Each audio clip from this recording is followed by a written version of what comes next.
Софийска градска художествена галерия е отворила цялото си пространство за живописното творчество на непознат художник.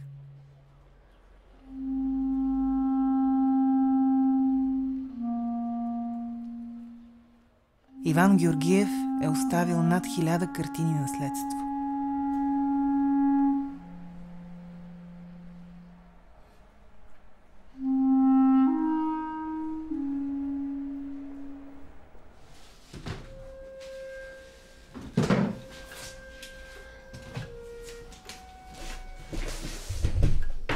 Ето го, това е любим натюрморт. Това е първата картина, която купих. Две едновременно и този портрета в син. Максимилиан ги сложил една върху друга. Този стол с плодовете, с още един стол, който е по-хубав.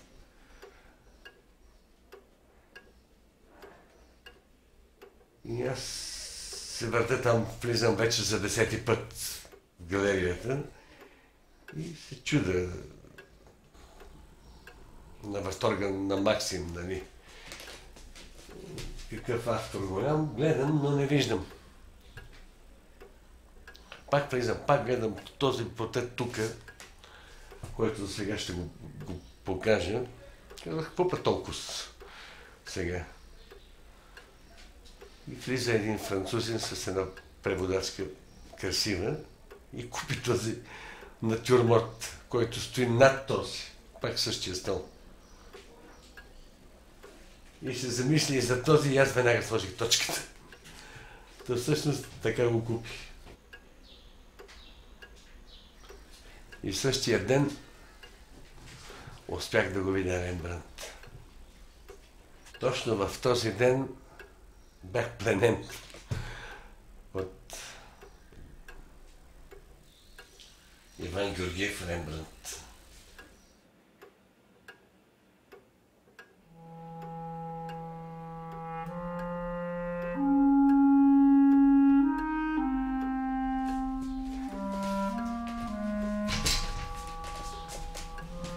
Автопортрет.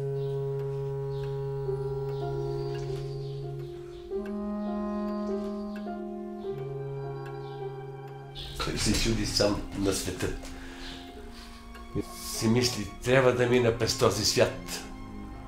Трябва да изпълня мисията си. Наверно.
В 1954-та влезнахме в гимназията художествената.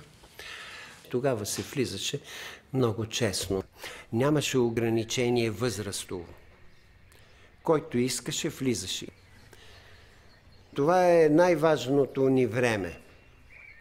Беше много крайно в изрезването на изкуството. Така че беше ужасно. Ние сме с него 4-тия випуск. Беше великолепна гимназия. Преподавателите ни бяха хора абсолютно отдадени на изкуството. Нямаше ярки имена. Единствен Никола Ръшев така беше, по-яркото име като артист. Другите бяха обикновени художници. Но страхотна любов към изкуството имаха, почтеност, преданост. Биеше звънеца, ние сме в класи, рисуване. И което научихме, оттам го научихме. Прекрасни години бяха. Академията нищо не допринесе за моето артистично развитие. За него не зная. Може би доразви нещата в академията. Така че Иван го познавам от много отдавна. Свободни работи, композиции, просто не мога да си спомня от академията. Но етюдите му, това, което беше в учебната програма, имам представа. Телата, да, тях имам предвид. Просто надхвърляше това етюдното, което беше сухото. Много мощна форма, много тотално работеше. Това е един руснак, белогвардеец, който позираше в академията. Рисуване от хиляди пъти, стотици пъти. По този начин не е рисуван от никого. Такова състояние не съм виждал в нито един от етюдите на този белогвардеец, на този руснак. Виж какво благородство има и примирение с съдбата. Достолепие има в него. В него има още сили за всичко, но той се е вглъбил в себе си. Има свой мир.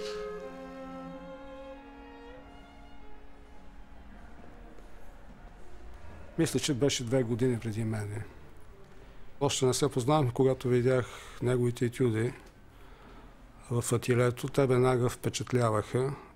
Беше един изключителен качествен скок пред другите студенти.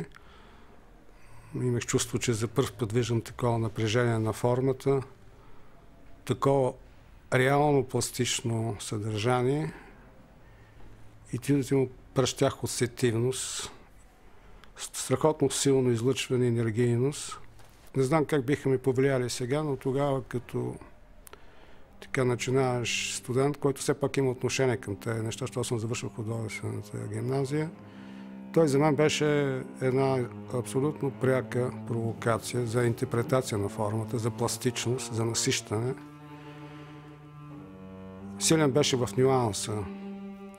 Неговата светлосянка извеждаше богата тоналност и това раждаше неговата живопис, защото, както знаем, живопис може да се прави от един цвят, стига той да бъде изведен в развитието на нюанса, от тъмното към светлото. Той това го владееше великолепно. Общо взето малко работеше с четка, главно с шпакла. Просто моделираше формата изключително пластично. Особено женските тела, тази тежест, тази маса женска, този плът. Той просто ме магнетизира тогава, действаше ми магнетично. Това тяло смайва академичната общественост. Тук идва първото му признание. И може би последното. Приживе. Въздействието тук е титанично, все едно, че е легнала земята.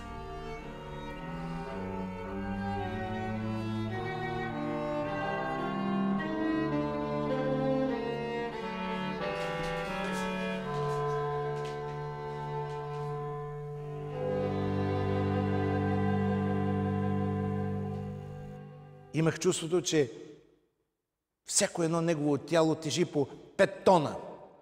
Той имаше култ към формата, култ към пластиката. И то не само към пластичната форма на човешкото тяло, на анатомичното тяло. Той имаше култ към пластиката на маслената боя. Той имаше култ към маслената материя. И затова казва, тук съм фърлил 3 шишета пинен. Това беше един много хубав фирниз, който се внасяше тогава у нас. И действително работите му тежаха като пластика, като фактура. Това беха поразителни тела.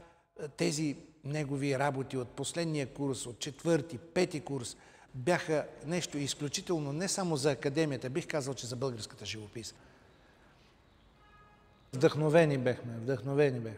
Нещо, което днеска времето е друго. Студентите много редко може да се получи това. Той гореше, той просто беше уникално момче беше. Наистина, страхотен. И това за Рембрандт няма капка ирония. Той си беше, Рембрандт беше името, което символизираше него самия като свято име в изкуството. Това беше името Рембрандт.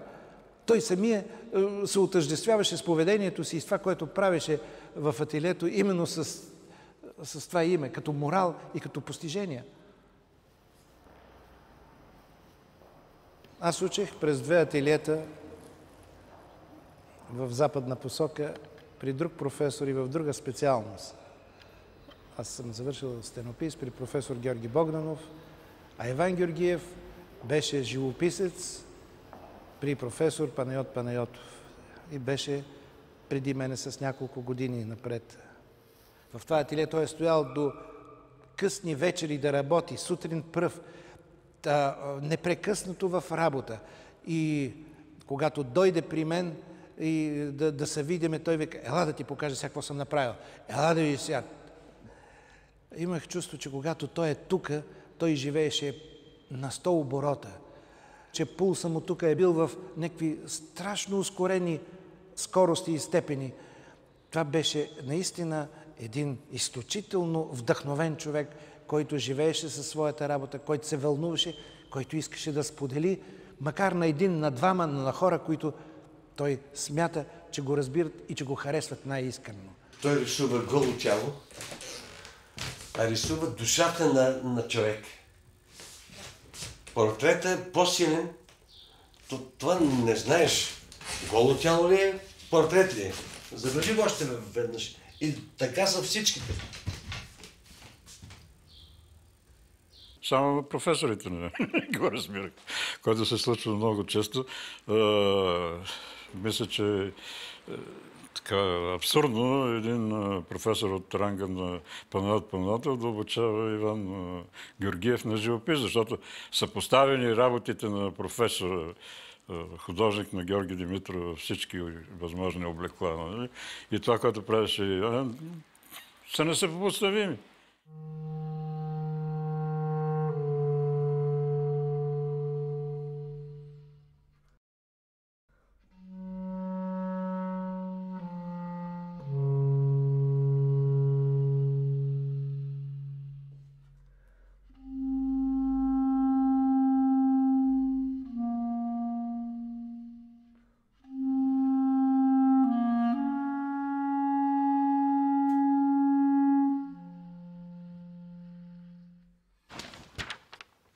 В досието на Иван Георгиев, което се намира в Художествената академия, се пази документ, свързан с дипломната му работа. Молба от Иван Георгиев, студент по живопис, 5-ти курс. До другаря ректор на Художествената академия. Другарю ректор, моля да бъде разгледан лично от вас моя случай. От последното решение на Академичния съвет бях недопуснат до право на дипломна работа.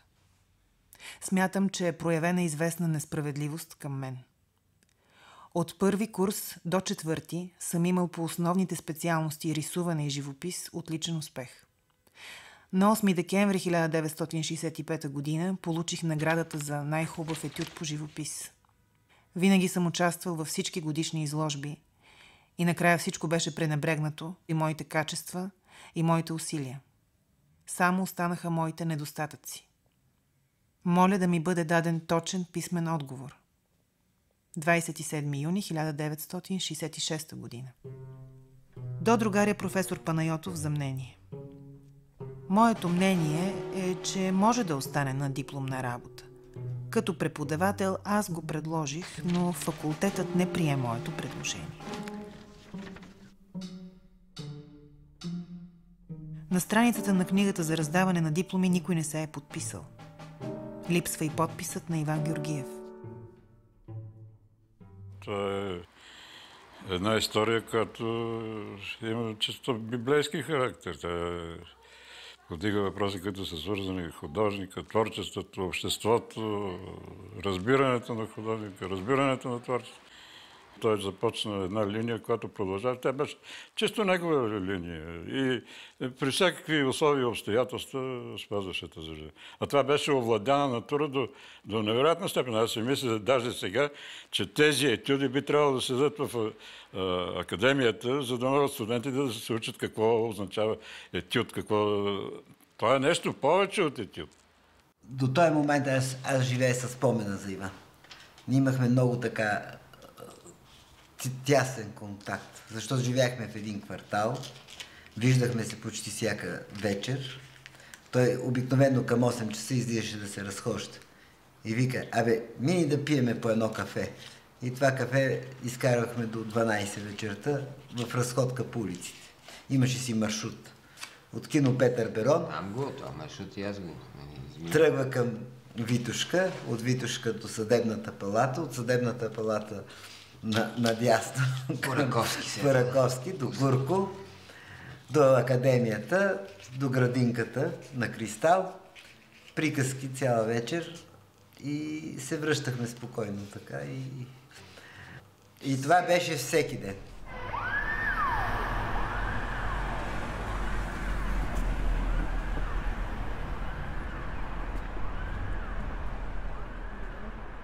Аз се запознах на улицата с него, аз мисля. Юрий Буков, може би. Така беше, заедно беше. Бандюгата. Точно, да. И Иван. Дойде с един контролерски шлифер. Той вече беше завършил академия. И имаше някакво така респект имаше към него. Ние веднага го възприехме този респект към него. Някак си, помниш ли? Че някак си веднага възприехме, без да сме виждали работи, нещо, обаче някакъв респект. Дух имаше. Направим впечатление, че не говори за изкуството си. Но предполагах, че е въпрос на скромност, което всъщност е много верно, или срамежливост, но се оказа, че е голяма критичност към себе си. И трябваше да мине, може би, 1 година, за да ме заведе в къщи да видя неговите работи. Да. Разбрах, че имам работа с човек, който е много сериозен по отношение на творчеството си. И от друга страна виждах, че скромността и може би не беше въпрос на недоверие към себе си. Но разликата между това периода в академията и след това свободния живот му е дало някаква такава възможност леко да се затвори.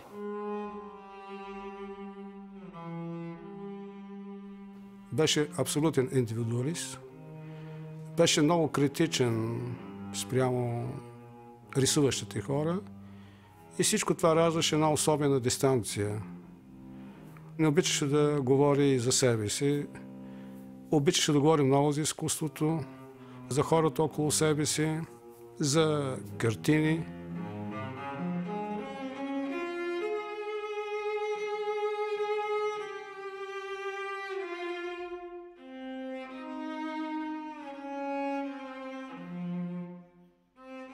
Аз също носих амбицията да бъда художник и то свободен, така следвах този път. И някакси в него намирах едно покритие на тези идеи. Той ме успокояваше в тази насока с разговорите, с това, че няма за къде да се бърза, излишно е човек да се тревожи, човек ще си нарисува картините, човек е нужно да помисли, да погледа. Аз винаги бях притеснителен, че си губя времето, че трябва да отида в ателието и той се казваше, ела сега стой тук, дай сега да отидем в парка да се разходим. Разхождаше се така ръцете отзад с едно вечно палто, едни вечни дрехи, едни същи дрехи, които нямаха скъсване, все повече остаряваха. Беше кестеняв, така тъмно кестеняв и все си пригладваше косата. Изключително скромно се обличаше, просто живееше с най-малкото възможно. Бих казал, че живееше в срик бедно. Но богат човек духовно.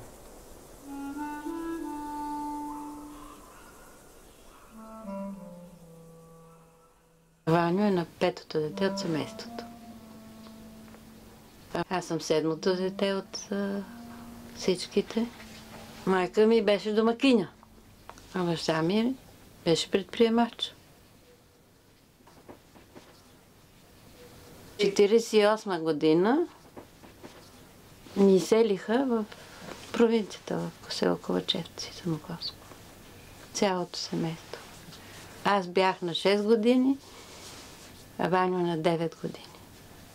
И още от тази възраст вече има маслени картини, направени страхотно. 63-та година ни върнаха.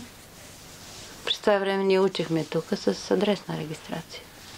В къщата голямата я взеха. Некакъв полковник с жена си. След това им се родиха деца, изгледаха си децата, ние бяхме на село. След като се върнахме, те освободиха. На тях им дадаха някакъв апартамент и ние се настанихме всички там в къщата. Ваню остана с майка ми, баща ми в средната стая. Там е учил, там е работил. Много добре се разбирахме. Аз много слушах, а той беше много честен. Не може такъв човек да не го слушаш. Това е достоинство с достоинство. И така се разделихме. Което е много тъжно.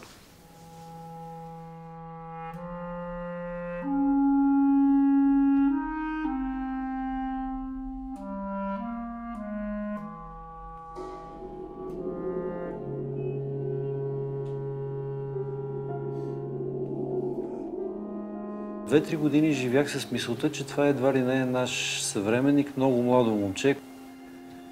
И чак по-късно всъщност разбрах, че става дума за художник, който вече е починал и който в крайна сметка ме завладя доста силно.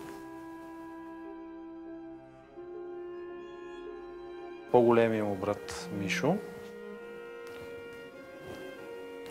доколкото знам, той много го е уважавал, защото той го е завел фактически в художествената гимназия и така той му е дал първия подтик да се насочи към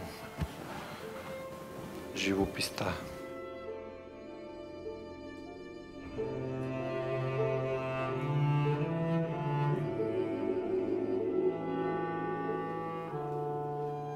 Когато е бил студент тук е пред вратата си, пред неговия дом. И тук е някъде към 40 годишен в цвета на творчеството.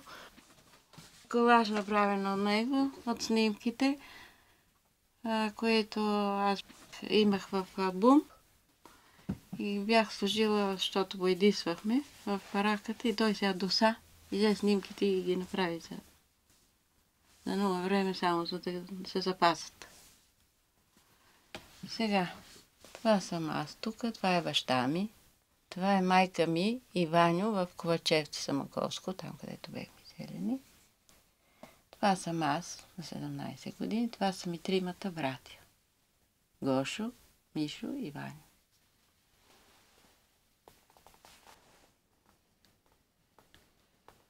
Майка ми беше хуманна жена, голяма. И поддържаше това, което прави Ваню. Като отива той в Германия на екскурзията от академията, се връща и ние отиваме на влака да го посрещнем, да не се изплаши. В Черносички беше 9 дена, откакто почина майка. Голям. Голям удар беше за всички и най-много за него, естествено, защото не е преживял. Но след това ми каза, че е сънувал майка ми в Германия, като скулптора, като е видял и как изчезнала. Това знам със сигурност.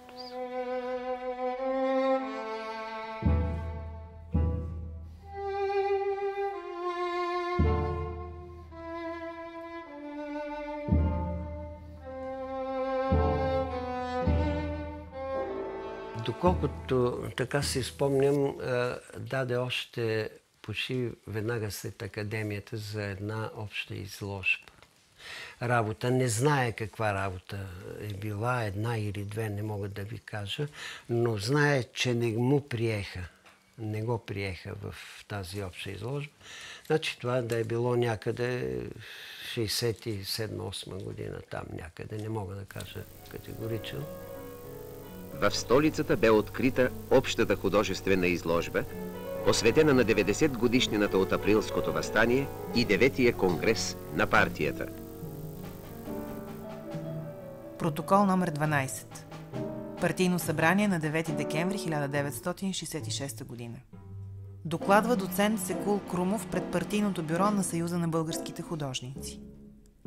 Бяха положени големи грижи от страна на журито към всички творци и техните творби. Разгледани бяха повече от 2000 творби. Повечето художници се увличат по трактовка на дребни сюжети. Пейзажи, портрети, натюрморти. А не търсят големите теми, които предлага животът. Новите отношения, създадени от линията на партията. Липсват високохудожествени портрети на основателите и водачите на партията. Благоев, Кирков, Димитров.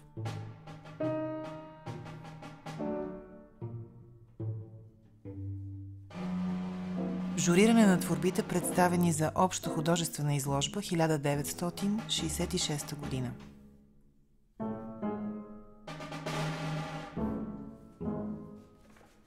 Членове.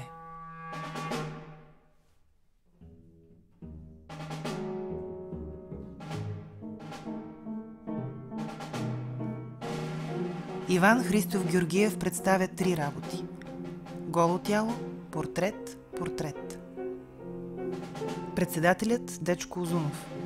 Има ли някакво предложение за тези работи? Няма. Отпадат и 3.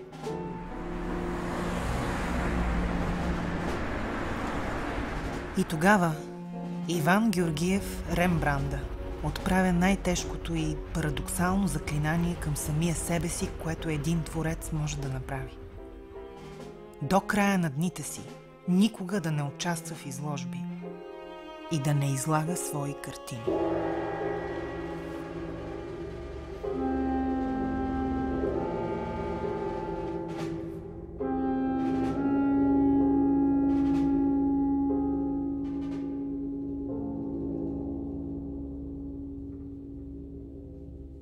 Не прие да участва в този художествен живот, доколкото го е имало, какъвто е бил, но друг нямаше.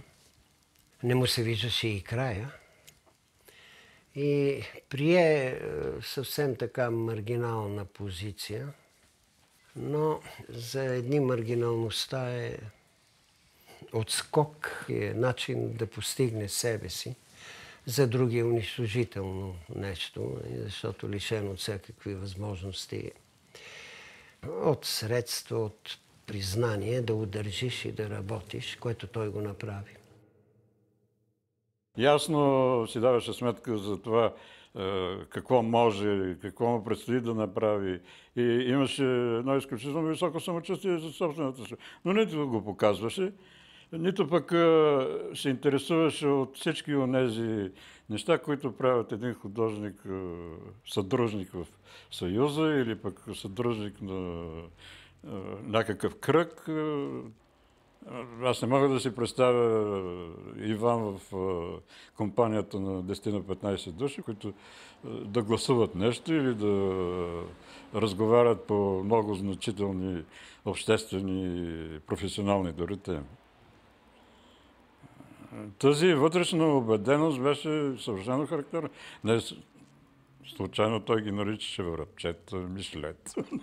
Но имаше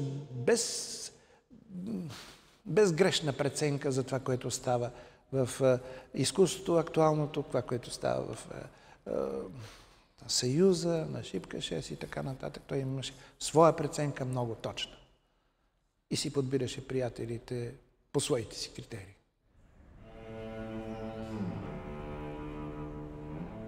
Винаги съм се учудил как издържа на този живот. Не ме допускаше вътре в самото ателие, където спеше. И винаги съм се стряскал от това нещо. Стаята беше тъмна, едно легло, случайно всичко беше влажно в този двор. Те бяха няколко къщи, много ниски склупени. Там живееха сестрите му в едната къща, баща му после почина, това остана. И картините му се струпваха главно етюдите от академията, едни големи платна в тези складове, което ми се оплакваше, че даже от време на време ги вадеше, за да могат да съхнат.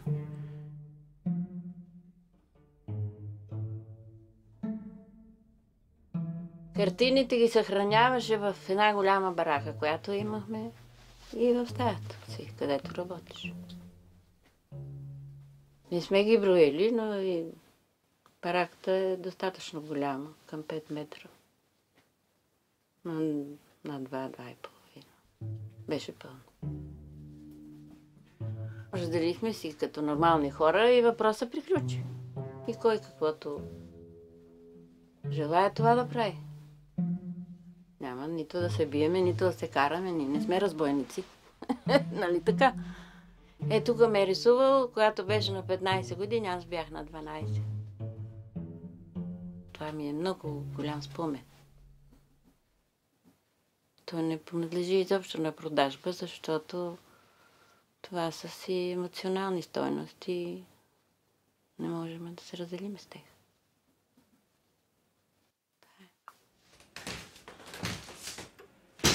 Само Диана се помъчи от нейния дял, подари картини на Максимилиан Киров след изложбата, за да направи монография. Той се разболя човека. Не успя.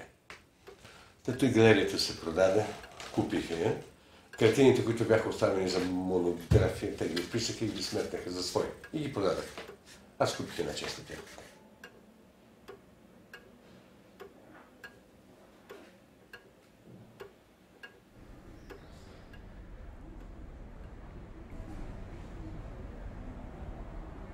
Нашите отношения продължиха и след академията. Имахме интересни сбирки всяка сутрин с 3 художници. Това беше Любен Диманов, Иван Рембрандт и Даскалов. Събирахме се в едно кафене, близо до Френския център, някъде около 8 часа и това бяха разговори, около час и половина. От 69-та година, това са поне 10 години всекидневни срещи са били в едно кафене. Това беше едно много златно време.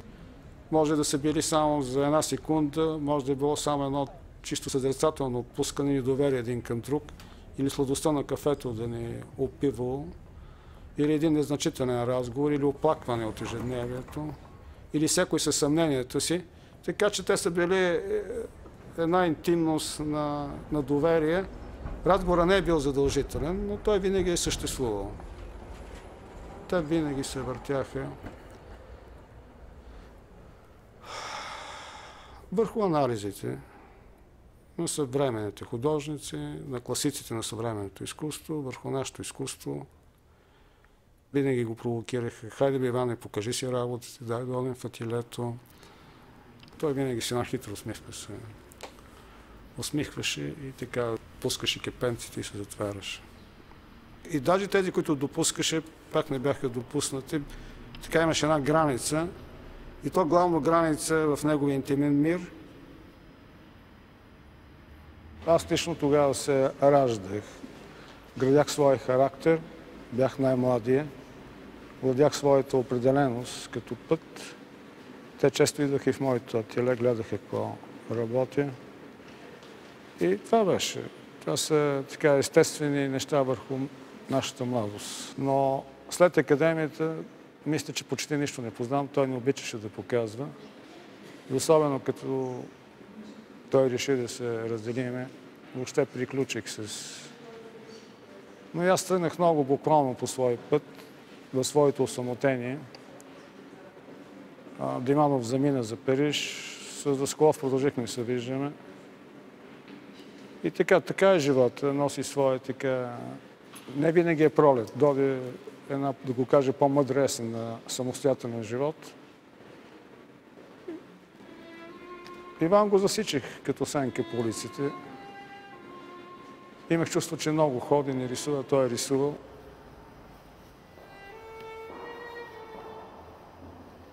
Аз го смятах за голям приятел, лично аз. Някой път работехме приложна работа и той каза, аз съм намерил. Казах, Иване, бе, наши, че желая да се откаже, нищо не е започнато, вземи някой друг колега. И той се разсърди. Извиних му се, въпреки че не чувствах вина, но той приключи отношенията с мен, за което съжалявах за човека. Така и аз до сега не го разбирам, но това е част от неговият особен характер, противоречив, контрастен, защо нашите откровения трябваше да се лишат от тая негова гилотина и до сега не разбирам.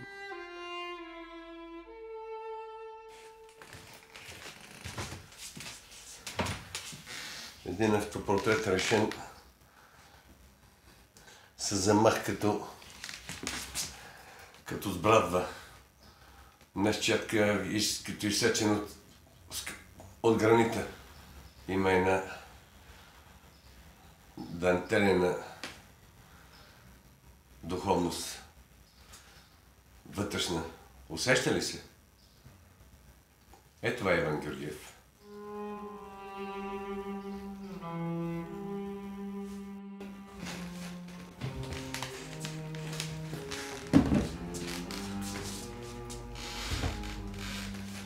Значи може да се съди за характери на тези хора и по някои неща, които са се случили в живота им. 14 години с баща си е живял в една стая и не са си помогли. Заради някаква дреболия.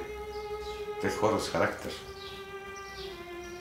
Можете ли да си представите този художник да се издържа? При цялото имане на социализма, когато художниците бяха обсипани, не само художниците, и артистите, бяха обсипани с благоволенията на властта, доколкото тя създаваше такива. Иван Георгиев се е издържал, като прави малки куклички с глави от пинг-понг и ги рисувал с приложна работа.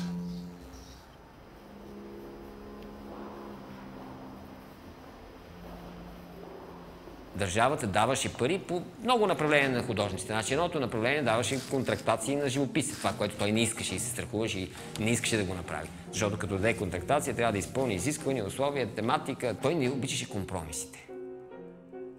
Никакви компромиси. А тук даваше също държавата пари за монументално изкуство много и това му беше стратегията, житейската стратегия. И ми я казваше, и я споделяше. Това казва, от монументални работи ще вземеме пари и ще направим изкуство, ще направим картините си. Това е дядо му. Аз го помнях по улиците. С кафяв балтон от флаконе и с меката шапка. Конден нисичък, един много приятен мъж.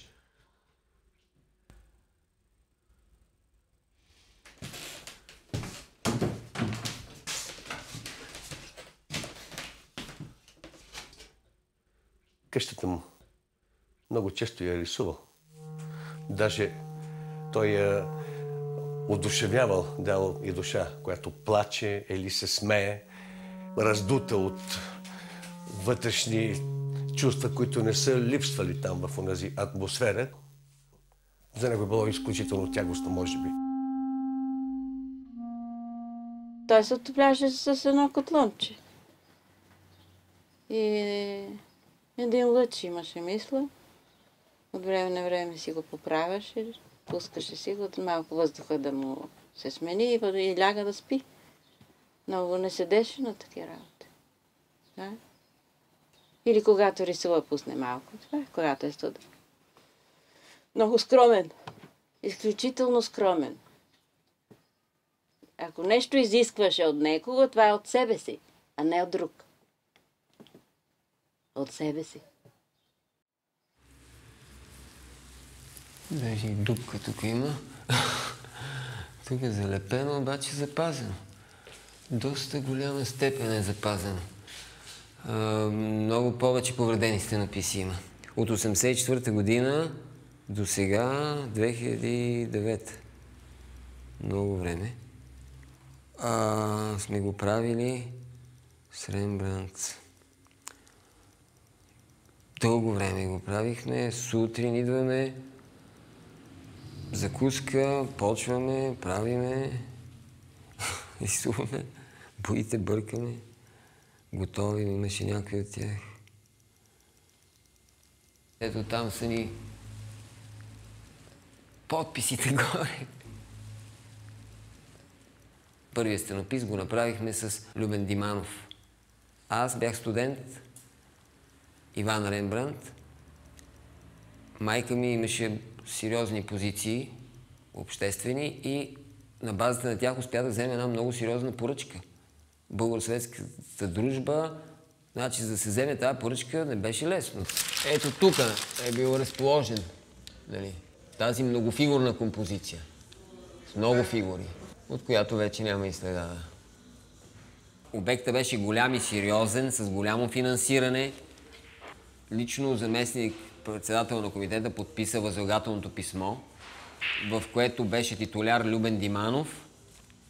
Иван Рембрандт го бях включил аз.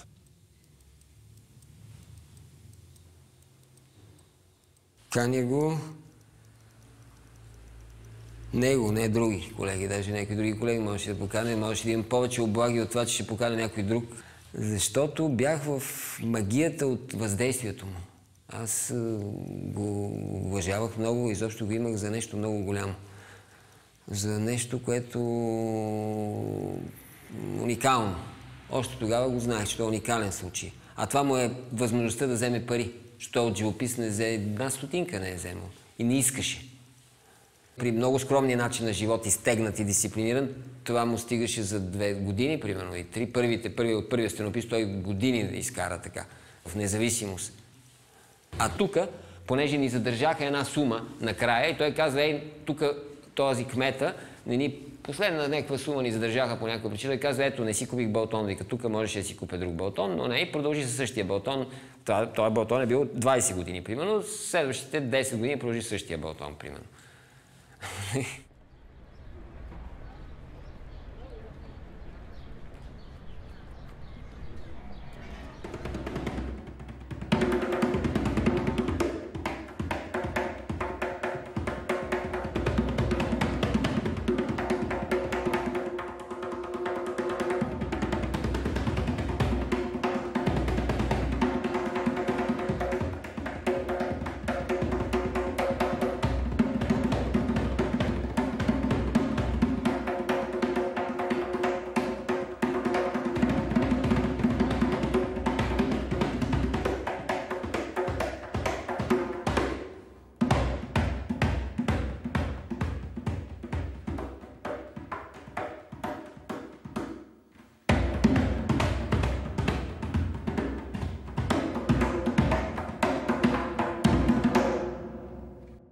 Това беше някакъв такъв поздрав, нали, задочен назад във времето към Иван.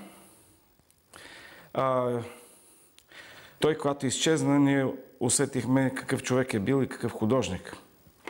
Въпреки че аз бях така един от хората, които бяха допуснати в един момент при живе до неговите картини, въобще до света я светих там, където рисуваше. И още тогава видях, че става въпрос за един изключителен човек, гениален, бих казал. 1987 година аз правя изложба, голяма там на Райко Алексиев, Раковски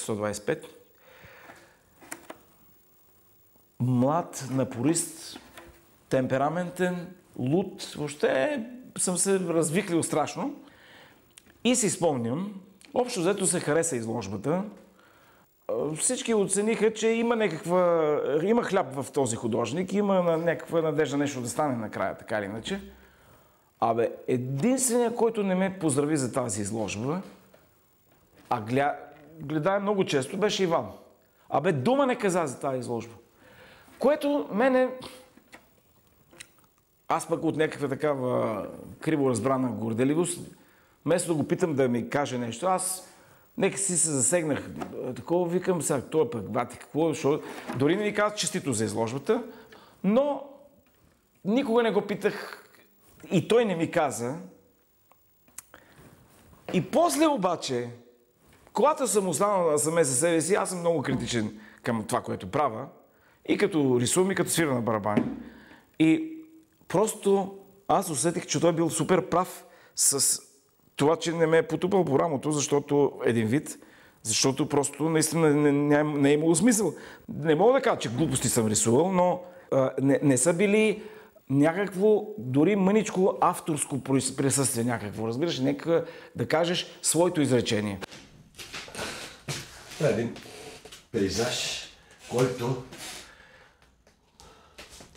Чакай да видим. Който тежи към 8 килограма. Значи, направете сметка, суха бе 8 килограма. Колко боя е сложил? Квартала му. Къщата му, неговата вратата му пред се вижда.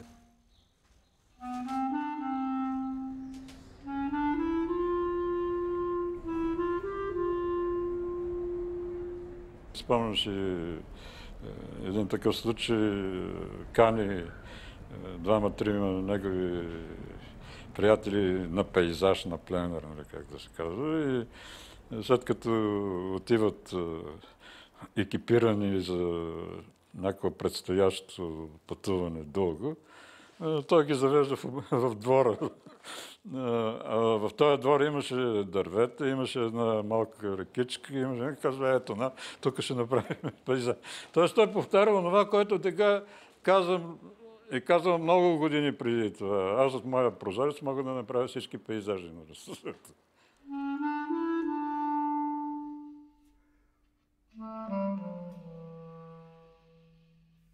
Говориме за неговите пейзажи, да речеме. Той вика, Едмонд, знаеш ли каква е разликата между пейзажите, които аз рисувам, имаше предвид сюжетите, мотива се едно. Пейзажите, които аз рисувам, казва, и пейзажите, които другите художници рисуват. Вика, знаеш каква? Викам, каква е разлика? Дай, кажи. Малко като анекдот. Викам, айде се кажи, каква е края на вица къве. Той вика, разликата е там, че на моите пейзажи няма дори да се спреш да се изпикаеш. Представяш ли си? Това е 1:1, ти цитирам Иван Рембрандт. Това е гениално изречение. Значи толкова са. Обаче, тук имаме скрит смисъл. Той го казва със самочувствие, с този прословут балтон и с корубени обувки. Ти го казва със самочувствието на мъдрец, защото ти казва следното нещо. Значи, толкова безличен и безинтересен пейзажа, аз го правя гениален. Каква е тази варовикова, глупава скала, дето рисува цял живот Сезанн? Лично с очите си отидах да я видя в Екс-Ан-Прованс. То е по-тъпо нещо през живота си не съм виждал. Обаче, айде вижте този масив белия на всичките картини, около 200 000 пъти ги рисувал човек.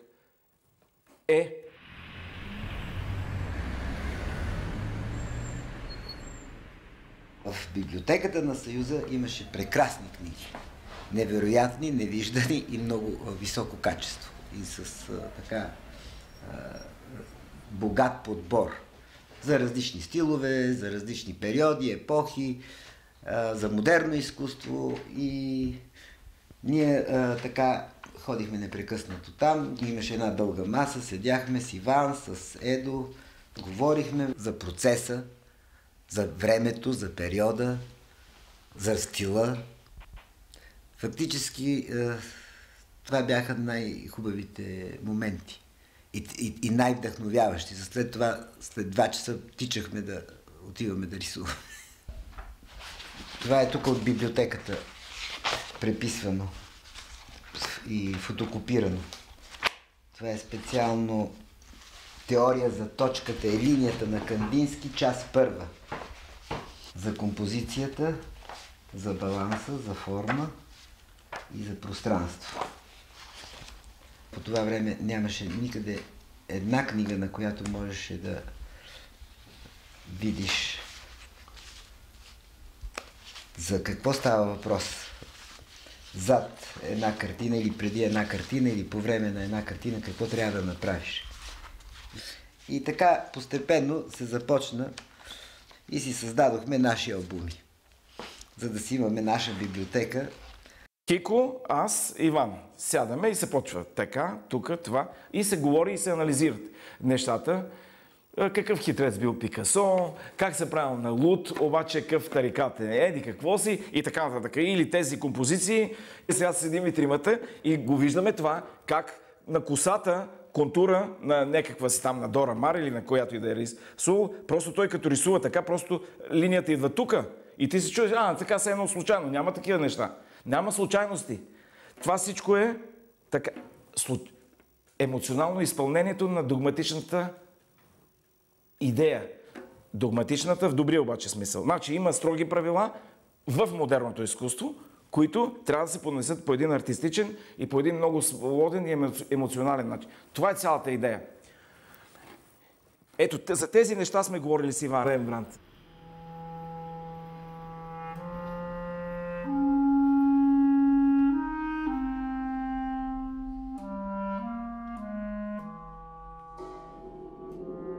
Този портрет редовно го качвам на една стена и го гледам при зале слънце, когато вече слънцето почти се е скрило. По особен начин се вижда. Имаш чувство, че изгрява като планета той.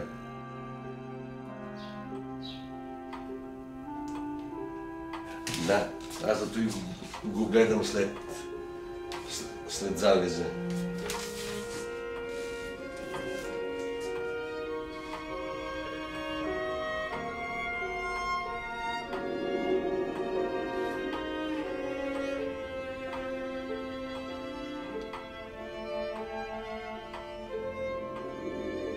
Той ги рисуваше години картините си. Те стоят 3 или 4 картини на стената. Рисува едната, другата, третата, цялата година. На другата година пак продължава. 3, 4, 5 години върху една и съща картина той работи. 5-6, той не е прави за поръчка, за обща художествена изложба. Той рисуваше картината като пред някакъв идеален зрител ли, някакъв идеален куратор ли, някакво божествено, може би, нещо над събитията, преценка. За такава преценка ги готвеше картините си и ги рисуваше някакви години. Обърне ги. Те стоят по 1-2 години. След това той ги махне, сложи ги долу. След 1 година извади, пак я обърне и пак продължава да работи. Тези работи на маслени платна, които той само пъваше, сам грундираше, сам правеше рамките, всичко, цялото нещо е произведение.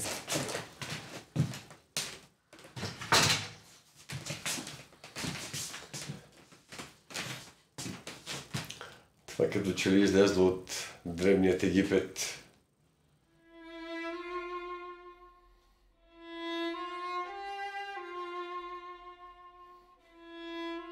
Виж как деформира формата и подчертава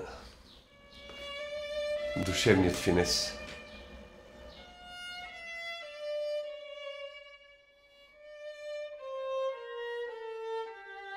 Племенците Моели.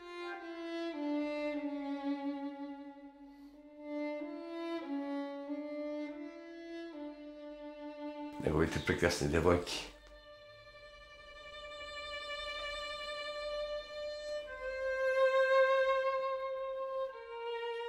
Има едно доволство, гордост, че я рисуват. Мене толкова пъти ме молил да... Бе казал, дай да си направя един портрет. Аз обаче знам, че той дълго време работи. Викам, леле, това ужас ще бъде. Значи аз колко време ще стоя, за да му позирам и отказвам, а сега съжалявам. Ето такива неща, за такова съм опозирал, ето я. Тя е точно времето, когато правихме този стенопис, да съм бил на 30 години.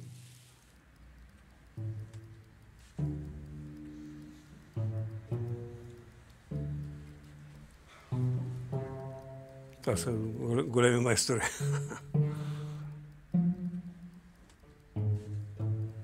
Каскипуро има тук един финландски график. Това е негово пак. Това е на един сърбин. Пенти Каскипуро, тя е много интересна, виж колко хубава графика. Те имат и много близки неща. Не случайно казват на Иван Рембрандт, защото вижте как е нарисувана тази рисунка. Много са близки като усещане за чернота.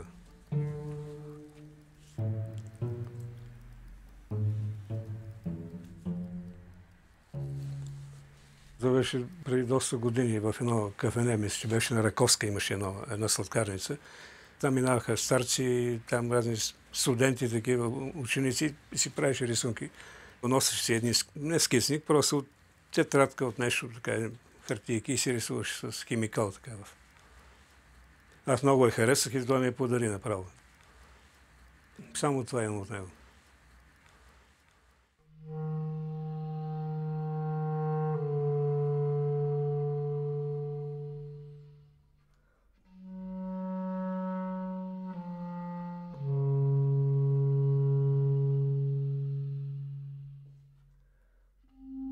Много ми липсва. Нищо повече не мога да кажа.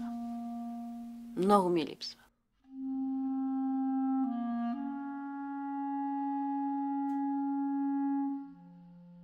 Автопортрет. От студентските му години.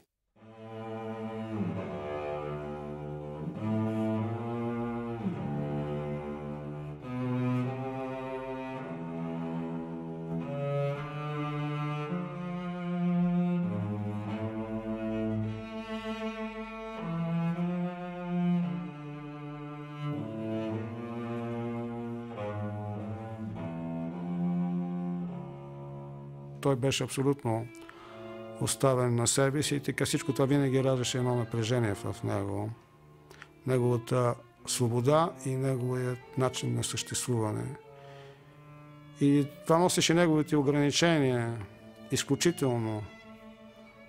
Цената на свободата му беше над всичко, за сметка на всичко. Може би и за сметка на творчеството му в някакъв смисъл. Той беше най-свободният човек, който познава. Малко хора могат да си позволят да кажат това, че са правили каквото искат, както го искат и така го правят. И нещо повече с огромен професионален и дълг и възможности. Има свободни хора, които се бореха, които протестираха, но той не беше от тези хора.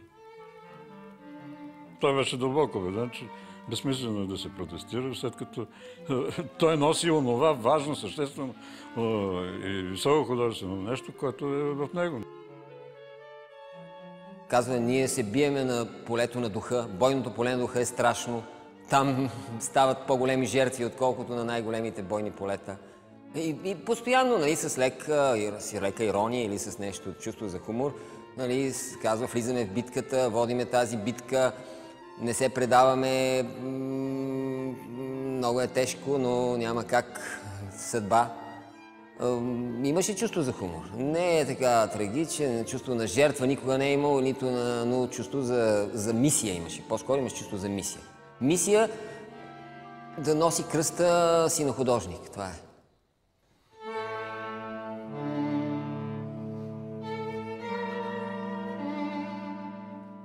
Постоянно учих от него. Значи, учих най-вече отношение към изкуството.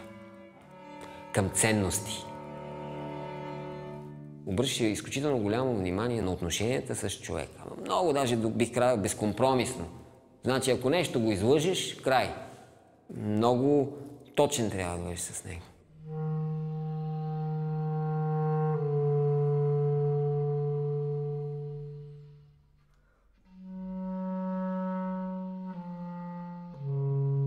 казваш ми ти да не ме предадеш. Ти ще ме предадеш ли? Защото казва, много ме предадоха. И аз казвам, Иване, какво да ти се кълна, че няма да те предам или какво? Викам, няма, аз... И съм се притеснявал винаги това, какво разбира той под това. Даже едно от причините, че аз не контактувах с Съюза на художниците в минимум и се така стоях на дистанция в максимум, в който можех и по-късно не станах и член, когато ме даже канеха, вече имах изяви и много неща, беше и това. Да не бида това да е предателство към него, защото той, сега, без нищо към колегите, които са членове на Съюза на художниците, без нищо, той смяташе Съюза на художниците за една... Имаше отношение, не искам да казвам големи приказки, но това беше тежка тема, но тя беше двустранна. Те също към него, те казвам така едно обобщено, нали? Имаха също двустранно неразбиране помежду. Или неприязан, или нещо друго. Имаше някакво, витаеше нещо.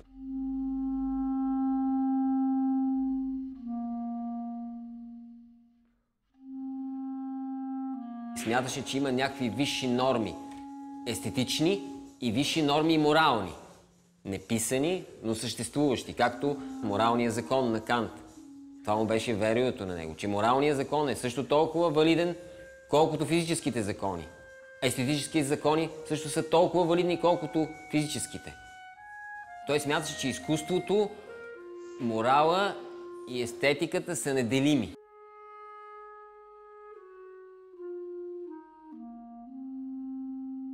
Много силно вярваш беше и то истински вярваш, така че на мен ми повлия.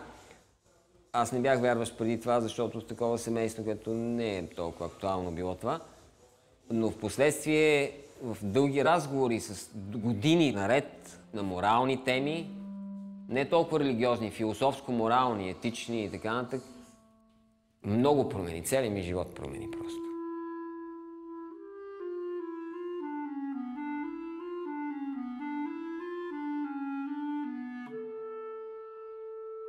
Тук няма нищо, което да е характерно за зония период в България, за нормите в изкуството, за изискването на обществото, за това обществото как преценява нещата. Тук се е живота на Рембрандт и неговото отношение към големите върхове в световното изкуство. Между другото, Рембрандт никога не се интересувал как обществото или институциите го преценяват. Свободен артист.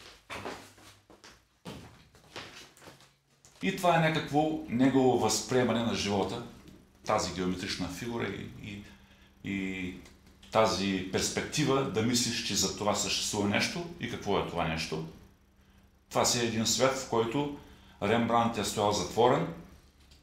За всички нас света е някакъв, за него е това. Просто магьосник, нали? Няма нужда от обяснение, няма нужда да бъдеш експерт или да знаеш нещо за изкуството. Значи той е перфектен, като най-добрите наши стари майстори, но стигнали до Джаксън Полък и Марк Ротко, но без да ги копира. Правил съм съпоставки така. Разликата е, че и той е като тях, но е добър като тях. А не е, че той се е влиял, но не ги е копирал тях, двамата. Това е твореца. Той не може да работи извън чувствата си. Те ръководят много неща, има си любопитство, има си други така професионални и пластични интереси, които им, но винаги е чувството, което води. И имам чувство, че наистина ние бегаме след себе си. Така че да се минава от едни или в други периоди може да има много обяснения, в основното си остава това. Просто любопитство, дълбокото желание и търсене. Или някой път съм казал, като разходка из гора. Вървиш, виждаш полянка, викаш, аж колко е хубаво и се спираш, прекарваш, гледаш небето, правиш, рисуваш. След това продължаваш в гората, друга полянка или други цвета. И... Всъщност това е един безкрайен път. И този процес не се знае кога свършва и кога спира. Много често съм отивал в тях и си говориме нещо и той както стои, вземе в една консервена кутия си е забъркал фирни с една много крива четка и вика, чакай малко и си попрява някаква картина. Викам, Иване, да изляза, да може би ти преча. Не, малко тук нещо да оправя. И вика, ние тръгваме сега на пейзаж.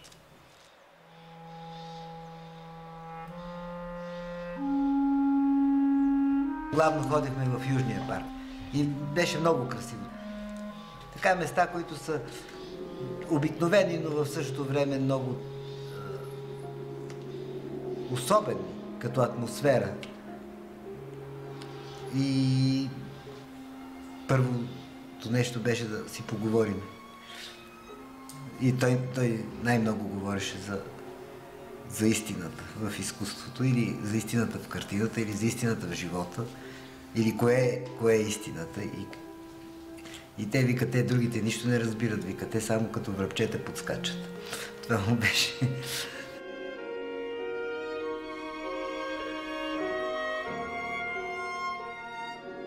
Той рисуваше непрекъснато и променяше работата в различна посока. До този момент, до когато тя прозвучи за него като истина. И в един момент тя става черна. Но това черно не е преднамерено, то е логично стигнато до него. То е следствие на натрупване, следствие на много работа и на изживяване. И затова, гледайки една картина в черно, тя има огромна енергия към зрител.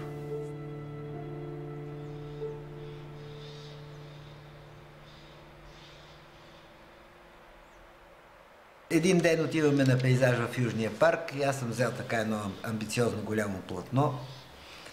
Взел съм си кутията, боите всичко, то красиво, есен. Викам, Ивана, къде ще ходиме? Вика, пак на същото място. Отиваме ние на същото място да рисуваме. Той на една страна, аз на друга. Първо малко си говориме. Не знам, аз рисувам и не ми харесва. И взех спаклата и го изкарах цялото. И си седнах на земята и гледам така. И той идва и вика, какво направи, бе? И ми викам, нищо. Изчистих всичко. И той вика, и какво изчисти? Ми викам, изтъргах цялата работа, нищо не стана. Тя работата станала, вика, просто 2 четки и трябва да изложиш и ще е готова. И той взе така четката, една Пенка Михайлова четка широка, и каза така, и вика, ами тя е готова вече. Викам, Иване, тя е вече твоя, разпиши си. Той вика, не бе, ти я разпиши от другата страна. И така.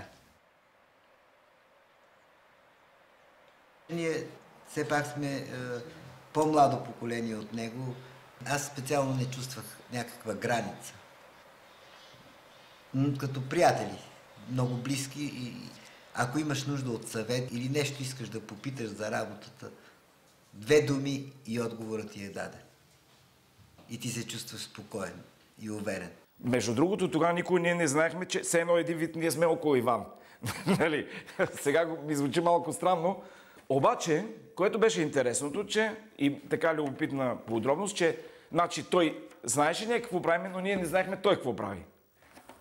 Бе много пъти, а пък говори с едно самочувствие, все едно, че просто ги е измислил нещата. Представи си, некъв ти говори какъв е гениален, обаче ти трябва само да му гласуваш кредит на доверие да се съгласиш, че един път не ти показва колко е гениален, нали? Аз си представям това все едно, че един град с фасади, с сгради и зад което стоят хора, изживяване, чувства. Една такава картина може да гледаш години наред и да си представяш нещо, което ти си го представяш. Другия съседния, друго си представя. Ето една от неговите абстрактни творби от късния период, там където според мен е най-силен. Такива творби и този период са нещо, което Рембрандт го определя не като един от най-големите български художници, а като единствен и уникален, защото никой няма такива постижения в абстрактната живопис, като Рембрандт.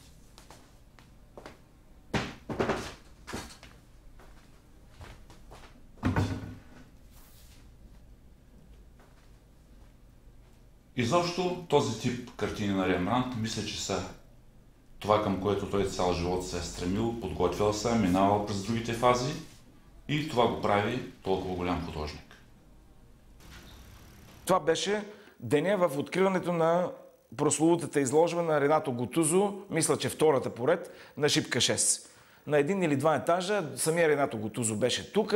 Въобще той ни беше кумир, с Кико, с Огня, това въобще в гимназия, после в академията всички бяхме влюбени в Ренато Гутузо. Двамата тръгваме От картина на картина. И аз, Ленински го това, Ески го това, тук тази страхотна картина. То мълчи като пукал, разбираш ли? Викам, Иване, какво ще кажеш сега тук, нали? Защото той е експерт, все пак теоретик, имаме общ език и може да... Той вика, какво толкова се прехласваш по това? Викам, ти братче се изкара, братче, бати гения, що да не е такова? И леко почваме да се караме. Не, че да се караме, ама леко някакъв става такъв изнервен разговор. Това просто го провокира един вид да ми покаже за какво става въпрос.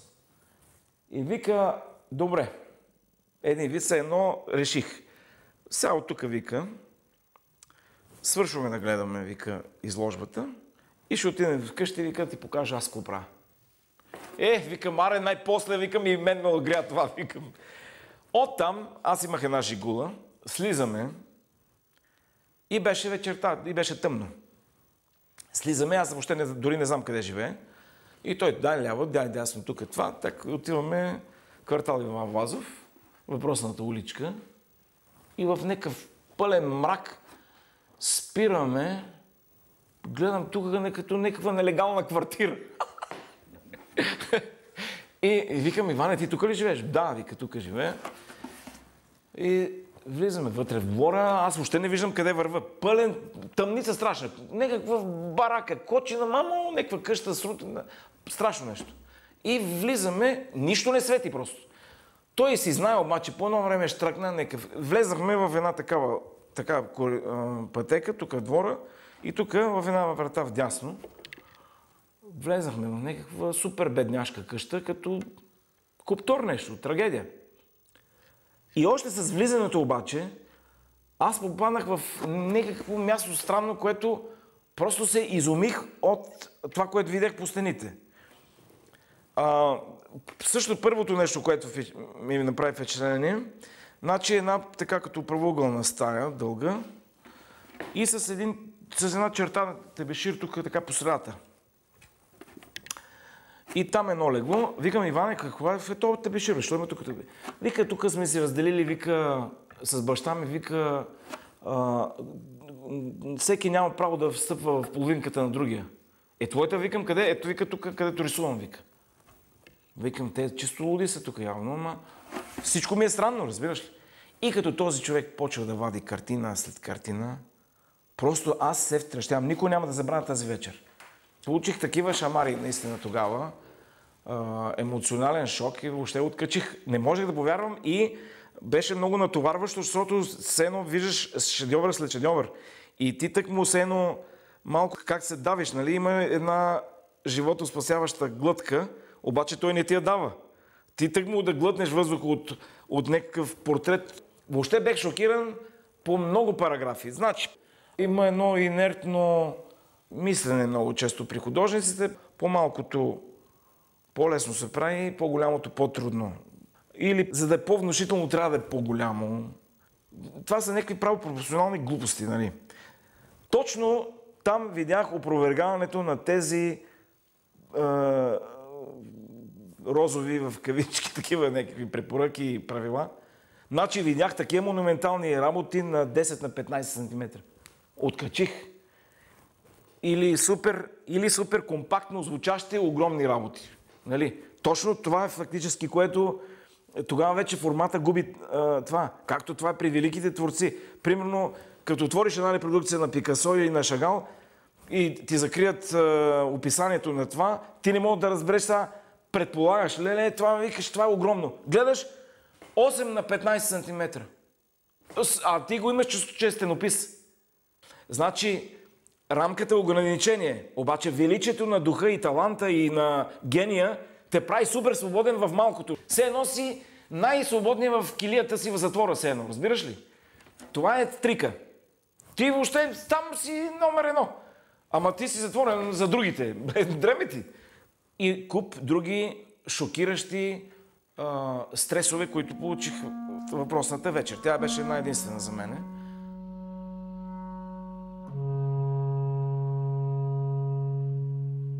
Представи си, все едно той си живее сред картините. Той си живее в неговия свят. Той създава този свят. Излиза, взима двойката в трамвай или там, който е, или пеша, защото няма пари за билет. Върви, опръскват го коли, среща някакъв идиот като мен или някакъв друг, който почва нещо да спори с него. Битовизмите, простотиите, трамвая, спирката, сняг, дъжд, пек, не знам какво, просто не го интересува. 45 минути преди това той е бил сред тези картини, разбираш ли?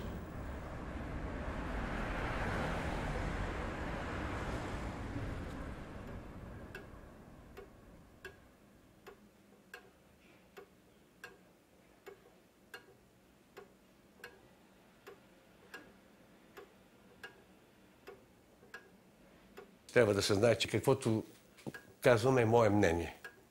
Това са мои възприятия на човек, който колекционира. То си е мое и има значение само за мен. Но този художник е оставил дълбок отпечатък в насоката на моето развитие като колекционер и като ценител. Получих очи за други неща, за които нямах. Например, преди 20 години това никога не бих му обърнал внимание. На това сега този портрет е един от любимите ми. Много често го гледам.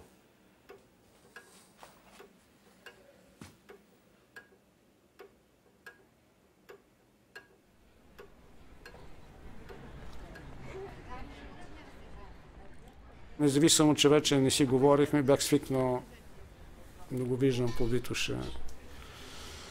Той беше като една пластика неизменна, като скулптура, също пълто. Просто той си беше сраснал с едни и същи дрехи. Така във времето въобще не се измени. Може би малко повече косата му опаде, може би малко по-стана тъжен, но походката му, същите улици, същите навици, той просто не нарушаваше формулата на живота си. И викам, абе Иване, дай да направя една глава. И той идваше в ателието. Между другото, това е единственият човек, който ми е позирал редовно и дълго. И я правех така, защото беше интересен и като скулптор, и като така интересен беше много, много скулптурен.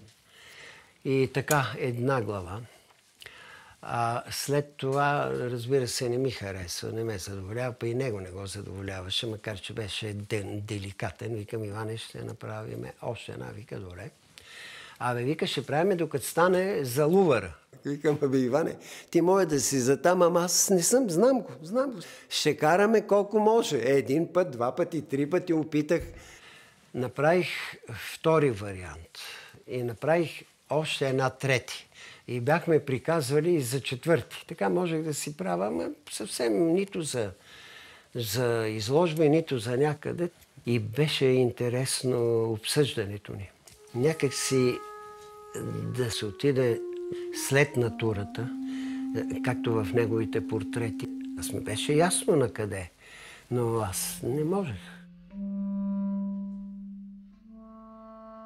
1992 година аз бях също с Максимилиан Киров галерист и съм ходил от тях. Той ме прати, Максимилиан Киров и Даскалов бяха в галерия Отеч. Това беше най-голямата галерия на първата галерия за търговия, нали, след промените на 10 ноември. Отивам от тях и му казвам, дай да направим изложба. Изкуство в сянка се казваше изложба. Той казва, не, той се смя и казва, вика, много лесно така ще излезе, аз да сложат с другите в сянка. Те всичките, те изкуство в сянка бяха също, които бяха дали в Охите. Това просто малко по-в сянка, а той въобще не беше никога, той на друга концепция, не искаше да се смеси с тази. Той никога не искаше да се смесва. Не е имал такава характеристика, той да се измерва с други художници в рамките на Съюза на художниците или в рамките на нашето общество, как ги преценява нещата. Той се е бил един творец, фанатично отдаден на изкуството. Такъв пример друг не знам аз, не познавам. Някак се е чувствал, че обществото няма да може да го прецени. Има ли това усещане? Той е чувствал тази дистанция между него и останалия свят и останалата атмосфера тук в България. Той е художник, който е с много силна чувствителност. Показвайки на някой, това са много коментари, излишни приказки. Той го нямаше това. Според мен това беше момента, в който той си има своята концентрация, своята идея и знае на къде е тръгнал и какво иска да направи. Нямаше нужда от коментари, нямаше нужда от хвалебствия, нямаше нужда от статии или списания за него, или да се говори за него. Очакваше оценка обаче. Но очакваше оценка и вярваше, че... Световна очакваше, световна оценка. И вярваше, че всичко, което прави, ще бъде както трябва, до края.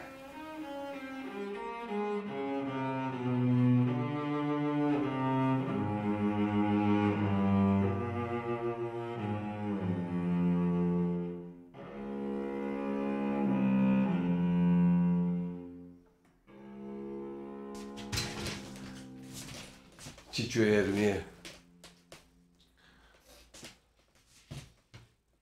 За този портрет един архитект и случайно се запознахме, отидах да купя един апартамент. Видях в кабинета няколко картини. Разбрах, че е колекционер. И на тази тема се разприказахме и го поканих тук. Той дойде с жена си и дъщеря си. Каза: Сашо, за този портрет ще ти дам студиото. Казвам: не, аз този портрет не го заменям. Студиото съм готов да купа. Ние с жена му разговаряме, той се втрънчал. 1 час го гледа. Казва: ще дам голямият апартамент. 85 квадрата. Голямото студио. Казвам: не, да не говорим. Когато си тръгваха, след 2 часа, той не откъсна очи от този портрет. Казва: Сашо, ще ти дам 114 квадратният апартамент. А направете сметка, искаше по 2500 евро на квадратен метр. Ако беше на Запад, дали би могъл да успее, човек не може да го каже тук така с една дума. Като преценявам, да кажем, аз съм вече повече от 30 и няколко години там, забелязвам, че в този свободен свят е трудно да се намери някаква опорна точка за изкуството, няма критерии. И бих казал, че това още повече би утежнило положението на такъв характер дълбок като Иван, който е много скромен и много вътрешен. Днес е повече време на хора, грубо казано или в кавички казано, външни. Тези, които умеят да се продават не тъплата си, а себе си да продават. И по този начин, естествено, и тъплата. Рембрандт е в състояние да превърне всеки един колекционер в по-голям колекционер, защото при него емоцията е много голяма. Изключителен философ, човек, който с това, което прави, стига до душата и сърцето на този, който има очи да го вижда. Ето това. Ето, страхотно.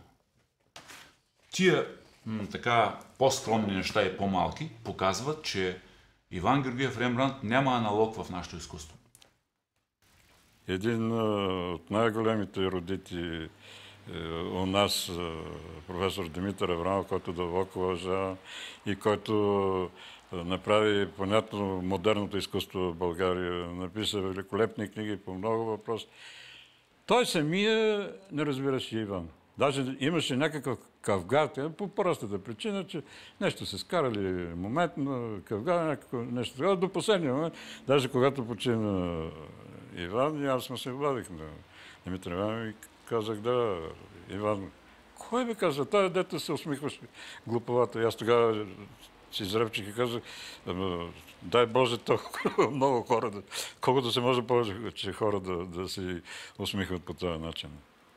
Иначе не даваше така външен израз на каквито и да е емоции. От време на време стреляше с думи и то с едни изречения, които сега вече се разходят и с хората като дефиниция едва ли не, но как ли се струва това? Аз ще им давам картините, ще ми дават пари. Това обръща мисленето на целия свят наопаки. Това означава, че той поставяше високо, много високо това изобразително изкуство в сравнение с всички останали неща.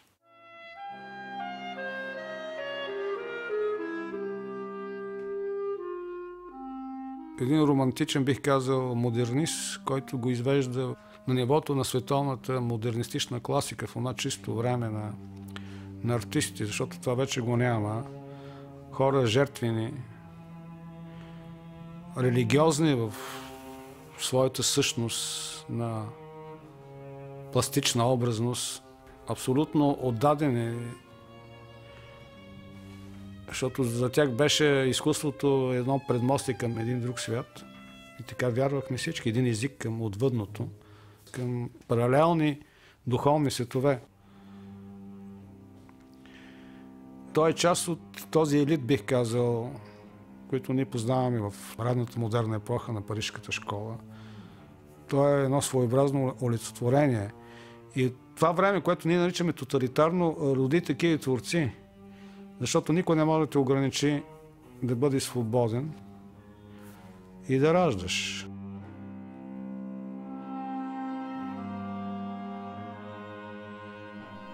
Не знам защо. Вместо да бъдем по-тотални, ние ставаме по-предпазливи да запазиме малките периметри на буржуазно. Тоест, обуржуазихме се. Времето не е революционно. Винаги трябва да има перманентна революция в духът. Един апокалипсис трябва да има винаги една разрушителна деструкция, за да може да се ражда. Няма постоянно жив феномен. Трябва да има смърт, за да има живот.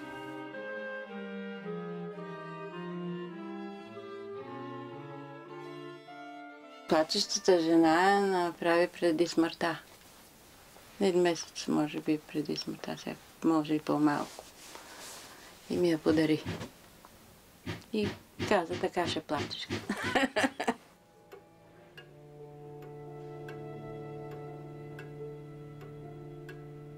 Дойде на 30 към 6 часа и половина Георги Шумов от Светия Синод. Той му беше приятел още от войник Лъка, ама той стана отец. И идваше всяка година при него. И го е извел към 6 часа за последната спирка да му каже какво да взима, за да рисува и той в Германия е бил. И Ваня отиде на последната спирка, какво са правили там, какво са стрували, не знам. Прибра се Ваня към 8 часа. Това е от 6 до 8 некъде. И влиза вътре в дома си. Пада до статива, както е бил прав, до картините. Това беше край. Инфаркт. Дълбок.